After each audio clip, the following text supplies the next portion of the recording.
I started out in the industry really interest-wise as a kid.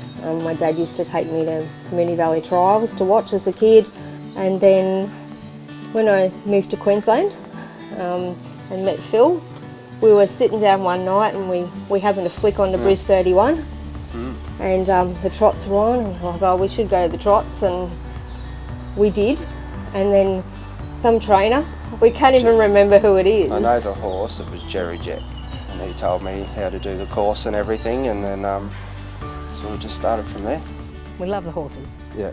The horses are first and foremost. They are our life, everything we do. Everything. The industry's part of it. I mean, the thrill of winning, it's pretty good. I suppose it's getting that horse when you first get them and you know nothing about them and you have to learn, and they give you that challenge of trying to figure them out and train them as best you can. Starting from scratch, work your way up and win races, it's a pretty good buzz. Yeah. I'm probably the most vocal at the races. I get a bit excited when they come up the straight, particularly if it's one of our horses that I think's going to win. Everybody's looking and here's Melissa screaming. Sheriff Jujon running on down the outside, but Sam's Perfection is in front. The last heat is all over. The championship is all over. It belongs to Zach Chappenden. Unfortunately, we couldn't be there because of COVID. We had to watch on the TV at home, and our lounge room was pretty loud that night. Our life's changed a lot because you just don't have a life other than racing. Yeah, it's always worth it. Any of them with no limits, worth it. Yeah, and particularly if you've got one that you can figure out, that you've, you know, sort of been a bit of a mystery and they're not performing, and then you can figure out something that then switches them on and you go, okay, that's it. As an essential worker, I work with Queensland Health. I'm a researcher with people with spinal and brain injury. So they're basically their rehabilitation and how they recover from injuries. And I work at a big landscape yard and manage a produce shop, and which helps.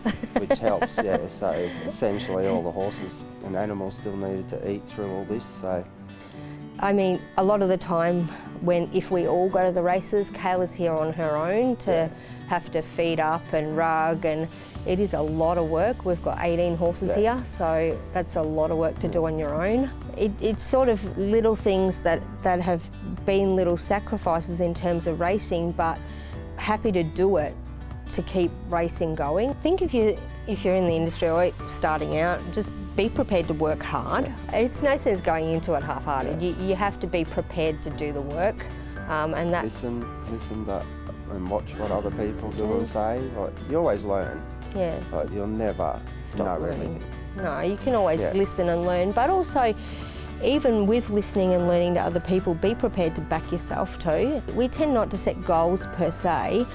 I suppose we judge success by our horses performing to the best of their ability. You know, they're not champions. We don't have any outright champions. You know, we don't have any Blacks or Fakes or anything like that on the Mighty Quinn or anything like that. They're just, you know, your average horse, and just for them to go out and, you know, they might not win, but you can sit there and say, well, they went as good as what they could go in that race, and we're happy with that.